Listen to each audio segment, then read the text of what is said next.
Subscribe करें हमारे channel learning sessions को एंड साथ ही साथ बेल नोटिफिकेशन आइकन को दबाइए ताकि आप सभी अपडेट्स पा सके GIB, CIB and bank promotion exam के लिए। LLP that is limited liability partnership. तो एलएलपी क्या है? ये एक बॉडी कॉर्पोरेट है, कॉर्पोरेट बॉडी है एंड एक लीगल एंटिटी जो इसके पार्टनर से डिफरेंट होती है एंड इसका कंपनी की तरह क्या रहता है? परपेचुअल सक्सेशन रहता है। लेकिन एक चीज ध्यान रखने वाली है कि जो प्रोविजन है इंडियन पार्टनरशिप एक्ट 1932 के, वो एलएलपी के ऊपर एप्लीकेबल नहीं है क्योंकि एलएलपी जो है वो एक कॉर्पोरेट बॉडी है एंड एलएलपी को इनकॉर्पोरेट करने के लिए यानी कि एलएलपी को बनाने के लिए कम से कम दो पार्टनर्स की, दो पर्संस की जरूरत है एंड साथ के साथ जो एलएलपी का स्ट्रक्चर बेनिफिट है वो सिर्फ प्रोफेशनल क्लासेस तक नहीं रहता है, वो सभी एंटरप्राइजेस जो इस एक्ट की पालना करते हैं वो सभी इसके अंडर आते हैं। तो एज वी नो जो लायबिलिटी रहती है in case of partnership firm वो क्या रहती है? अनलिमिटेड रहती है। लाइकवाइज यहां पर तीन पार्टनर्स हैं ए, बी एंड सी, तो तीनों ने एक फर्म को बनाया है, ठीक है। तो ये एक फर्म को बनाया तो इनकी लायबिलिटी क्या है? अनलिमिटेड है, अनलिमिटेड लायबिलिटी है, पर्सनली भी लायबल है एंड सेवरली भी लायबल है। एंड जब हम बात करते हैं लिमिटेड लायबिलिटी पार्टनरशिप की तो इसके बेनिफिट जो है वो यही है कि यहां पर जो लायबिलिटी रहती है वो लिमिटेड है। तो लिमिटेड लायबिलिटी का जो बेनिफिट है यहां पर पार्टनर्स को मिल सकता है, साथ ही साथ इसके मेंबर्स को फ्लेक्सिबिलिटी भी मिलती है कि वो अपने इंटरनल स्ट्रक्चर को एज पर द पार्टनरशिप जो उन्होंने की है एग्रीमेंट के बेस पर, उसके बेस पर उसको ऑर्गेनाइज कर सकते हैं। तो एक लिमिटेड लायबिलिटी पार्टनरशिप फर्म को सू भी किया जा सकता है एंड ये सू कर भी सकती है, जबकि पार्टनरशिप के केस में सिर्फ और सिर्फ रजिस्टर्ड पार्टनरशिप फर्म थी वो सू कर सकती है एंड सू हो सकती है। साथ के साथ एलएलपी जो है ये प्रॉपर्टी को एक्वायर भी कर सकती है, उसको खरीद भी सकती है, होल्ड भी कर सकती है, डेवलप भी कर सकती है, डिस्पोज भी कर सकती है।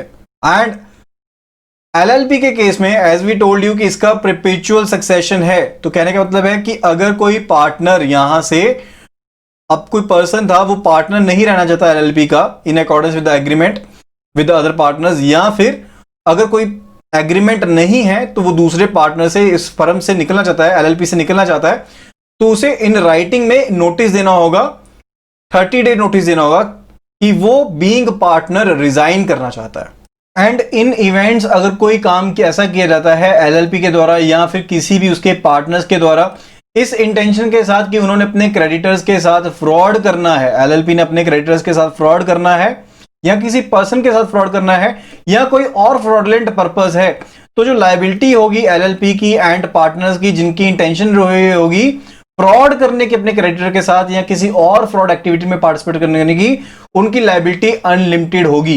एंड जो कंट्रीब्यूशन रहती है पार्टनर की उसमें टेंजिबल, मूवेबल, इमूवेबल या फिर इनटेंजिबल प्रॉपर्टी या फिर जो भी अदर बेनिफिट्स हैं एलएलपी के जिसमें money, promissory notes and agreement भी आते हैं, वो सभी उसमें शामिल होंगे। And most importantly as I told you कि एलएलपी जो है वो एक लीगल एंटिटी है, this is a separate legal entity and ये अपने एसेट्स के लिए फुली क्या रहेगी? फुल एक्सटेंट तक लायबल रहेगी।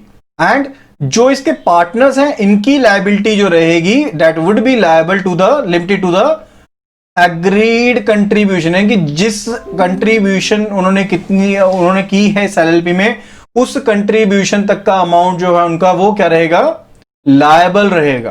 फर्दर वेरी इंपॉर्टेंट कि जो कोई भी पार्टनर्स हैं वो दूसरे पार्टनर्स के इंडिपेंडेंट या फिर अनऑथराइज्ड एक्शंस के लिए लायबल नहीं रहेंगे, यानी कि जो इंडिविजुअल पार्टनर है वो ज्वाइंट लायबिलिटी जो क्रिएट की जाती है दूसरे पार्टनर के द्वारा, यानी कि अगर वो गलत तरीके से बिजनेस करता है, गलत कंडक्ट करता है, मिसकंडक्ट करता है, तो उसके लिए दूसरे पार्टनर्स जो है वो लायबल नहीं रहेंगे। सिर्फ जिस पर्सन ने गलत काम किया है, रॉन्गफुल बिजनेस किया है, उसकी अनलिमिटेड लायबिलिटी रहेगी। This is again very important. And साथ के साथ जो एलएलपी है उसके ऊपर ये ऑब्लिगेशन रहेगी, उसका एक कर्तव्य रहेगा कि उसने एनुअल अकाउंट्स को मेंटेन करना है जो उसके कामकाज की सही परिस्थितियों को दर्शाता हो।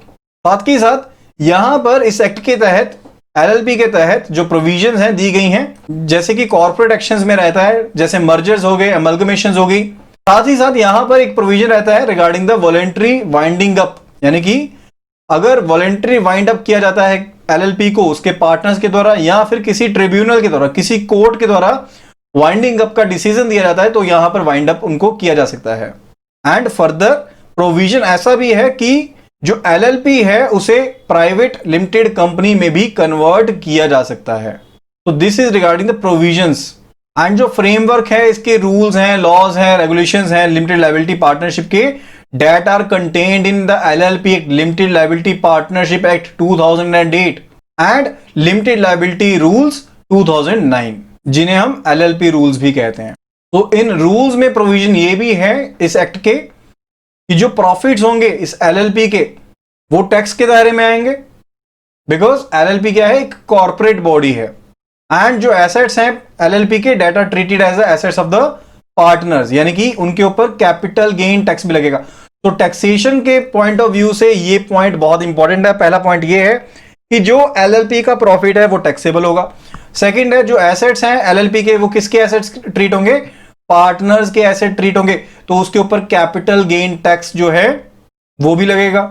एंड फर्दर प्रोविजंस भी रहेंगे, इसमें ऐसे प्रोविजंस भी दिए गए हैं जिसमें प्राइवेट कंपनी को या फिर अनलिमिटेड कंपनी को लिमिटेड लायबिलिटी पार्टनरशिप में कन्वर्ट किया जा सकता है, एंड लिमिटेड लायबिलिटी पार्टनरशिप को लिमिटेड कंपनी में या फिर प्राइवेट लिमिटेड कंपनी को एलएलपी में कन्वर्ट किया जा सकता है। अब क्योंकि एक एलएलपी में जो नंबर ऑफ पार्टनर्स हैं वो काफी ज्यादा हो सकते हैं, तो हर एक पार्टनर को पर्सनली बाइंड करना फिजिबल नहीं है। एंड ये चीज हो सकती है कि जिन पार्टनर्स का मेजर शेयर है उनकी पर्सनल गारंटी ऑब्टेन की जा सकती है, यानी कि जिनकी शेयर होल्डिंग मेजर है उनकी हम पर्सनल गारंटी ऑब्टेन कर सकते हैं। Then it is regarding a problem that the bank में फेस। प्रॉब्लम किस चीज के रिगार्ड हो सकती है, encumbrances over the LLP asset.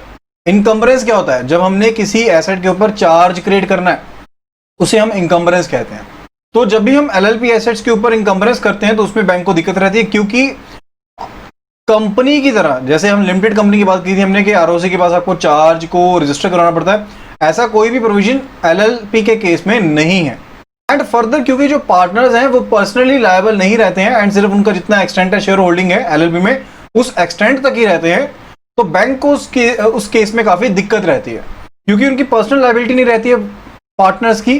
तो तभी आपको कहा गया है कि पर्सनल लायबिलिटी जो मेजर शेयर होल्डर्स हैं उनकी आप पर्सनल जो गारंटी है उसे ऑब्टेन कर लीजिए।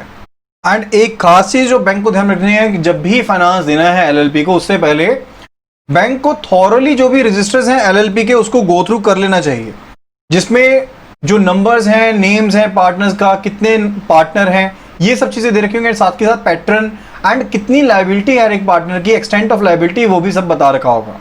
इसके अलावा अगर कोई चार्ज ऑलरेडी क्रिएट कर रखा है एलएलपी एसेट के ऊपर, एलएलपी के एसेट का इंश्योरेंस कवरेज कितना है, बुक्स ऑफ अकाउंट एलएलपी के, एनुअल रिटर्न स्टेटमेंट्स जो भी फाइल्ड हैं आरओसी के पास, ठीक है, उन सभी चीजों को अच्छे से गो थ्रू कर लेना चाहिए।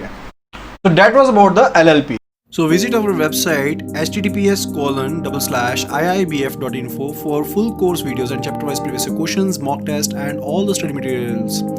And also subscribe to our channel now. Press the bell icon so that you get updated whenever we upload a new video.